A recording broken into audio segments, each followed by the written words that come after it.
Uma coisa que me deixa sempre muito admirada é a ousadia e a coragem de Davi em algumas orações. Hoje, como sempre, levantei de manhã, não tão cedo como eu gostaria, levantei já era 8h30 e fiz as minhas leituras que eu estou fazendo, fiz a minha leitura de Salmos. Salmo 17 é uma oração de Davi, ele está orando a Deus. E aí eu percebi que tem um padrão. Normalmente os salmos vêm com alguma escrita em cima, então escrito hino, ou cântico, ou salmo, ou oração, como foi hoje. E aí eu fiquei, o que será que isso significa? Eu fui pesquisar. Eu percebi que os salmos são todos catalogados. Para mim era tudo salmo, era só Davi reclamando dos inimigos dele. Mas na verdade não é. Eles são divididos em vários, mas os que mais me chamaram a atenção são 4, que é salmos, cânticos, orações e hinos. Então a diferença entre eles é que uma oração ela pode ser feita em comunidade ou sozinho. E esse salmo que eu li, o Salmo 17, ele é uma oração de Davi. Então ele é feito normalmente num momento de sofrimento, angústia, perseguição, necessidade de convicção ou alguma coisa assim. Aí depois disso tem cântico, que é esse aqui eu achei maravilhoso, que ele é somente para voz. Então não é acompanhado de instrumento, porque o ponto alto disso é a melodia da voz. Olha que coisa linda, eles valorizam a voz do cantor. O hino é singular de salmo, então ele é feito para exaltar e louvar a Deus. Não tem nenhum pedido de socorro quando é hino. É só louvor e exaltação a Deus. E o salmo, que é o plural de hino, o significado dele é podar, que significa que é um ritmo tocado com instrumentos, e significa que essa peça poética ela é feita para cantar com harpa, lira, saltério, ou seja lá qual for o instrumento deles. Então, eu tive essa dúvida hoje na hora que eu fui ler, e eu já fui pesquisar, porque eu sou uma boa curiosa. Mas o que mais me chamou a atenção, como sempre, é as orações audaciosas de Davi. Porque sempre quando Davi está orando, ele fala assim: Deus, você pode me examinar, eu quero que você me julgue com justiça. E eu fico pensando assim, mas esse Davi, ele é muito ousado mesmo, né?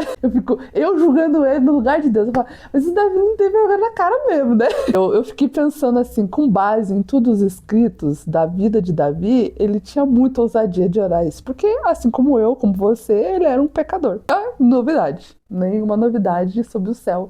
Até porque fomos concebidos em pecado. E o próprio Davi disse isso em Salmo 51.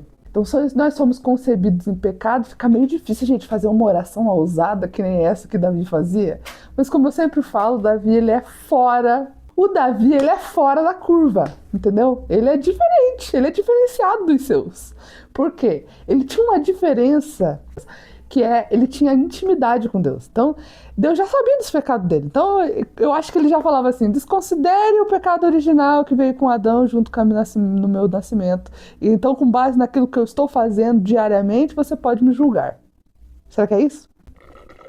Então, ele sempre fala, julgue, Senhor. Na minha boca não tem palavra torpe, não tem palavra, meus lábios não são fraudulentos. Eu não ajo como ímpio. E ele coloca assim, eu e ele, entre eu e ele, você pode julgar entre eu e ele. Não tem. E aí eu fico pensando assim, meu Deus do céu, eu sempre ficava pensando assim, meu Deus do céu, eu jamais seria capaz de fazer uma oração dessa, porque isso é uma oração muito ousada. Ele fala assim, Deus, os meus lábios não são fraudulentos, você pode sondar meu coração à noite se você quiser. Se você me provar no fogo, não vai encontrar iniquidade e nem transgressão no meu coração. E provar no fogo é que quando ouro, prata era para ser tirado das impurezas, eles jogavam no fogo para ele ficar limpinho, sabe? Eu fiquei pensando, ele devia ter um senso maravilhoso, assim, para não pecar, para não transgredir as leis, para não, né, para ele fazer uma oração dessa. Mas a gente não mede uma coisa, que ele era muito íntimo de Deus. Ele tinha uma intimidade com Deus muito grande. Porque ele tem a audácia de dizer isso, mas ele também tem a audácia de dizer assim, eu te invoco, Senhor, e o Senhor me responde. O Senhor se inclina para me acudir. Olha só que ousado.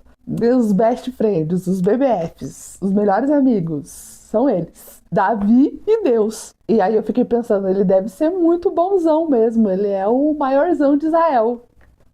Se inclina para ouvir ele. Olha só como ele é especial.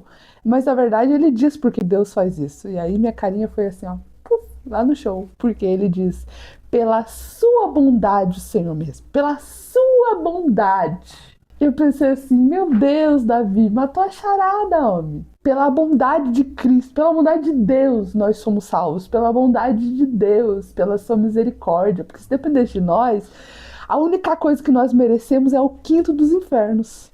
Então, se não fosse pela bondade de Deus, ele não responderia. Se não fosse pela bondade de Deus, ele não enviaria seu filho a nós. Se não fosse pela bondade de Deus, seu filho não se sacrificaria pelos nossos pecados, num sacrifício vicário na cruz. Aí, Davi matou a charada novamente. Davi novamente me explicou que não é porque nós somos bons, mas porque ele é. E tudo que ele faz é bom. Já dizia Gênesis, né? Ele terminava as coisas e falava assim, isso é bom. E Deus viu que isso era bom, porque tudo que ele faz é bom, tudo que ele faz é bondade. Tudo que vem dele é santo, perfeito, agradável, verdadeiro e bom, muito bom. Desde nós fomos concebidos em pecados. E o pecado original estava em nós. Então, nunca, jamais teríamos a capacidade de salvar-se por si mesmo. Jamais. Mas se nascidos de novo pela água, ai Jesus, pela água do batismo recebemos então transformação e redenção através de Cristo Jesus e do seu Espírito. Porque aí já não seremos mais nós mesmos. Mas é por quê? Porque a gente vai ser totalmente transformado e nunca mais vai pecar? Não. Porque somente por ele seremos salvos, por Cristo Jesus. E aí a gente pode falar que nem o salmista fala no final desse salmo. Ele fala assim, e então, contemplarei o Senhor face a face. Olha que coisa mais linda. Quando acordar, estarei completamente satisfeito com a sua semelhança. Então retornaremos ao jardim como era. Veremos como seremos vistos, assim como está escrito em Coríntios. É isso que nos dá esperança. Agora, futura, em Cristo Jesus. Não se esqueça, vá no culto no próximo domingo. Fica com Deus aí.